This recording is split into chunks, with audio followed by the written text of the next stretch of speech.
শহীদ Motiur Rahman park. আজকে আমরা একটি শতবর্ষী বটগাছ দেখব। শতবর্ষেরও বেশি হতে পারে। এটার সম্বন্ধে এখানে কারো কাছে কোনো তথ্য নেই। তথ্য থাকাটা অত্যন্ত জরুরি। কালের বিবর্তনে অবহেলায় বেড়ে ওঠা এই গাছটি একসময় আরও বড় হবে, অনেক বড় হবে। হয়তো আমরা থাকব না, কিন্তু এটা থাকবে, অনেক কিছু সাক্ষী বহন করে বেঁচে থাকবে। ঢাকা সিটি কর্পোরেশনেরা উচিত সম্বন্ধে তথ্য সংগ্রহ করা।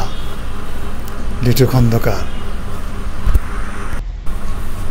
গুলিস্তান, শহীদ মতিউর রহমান পার্ক।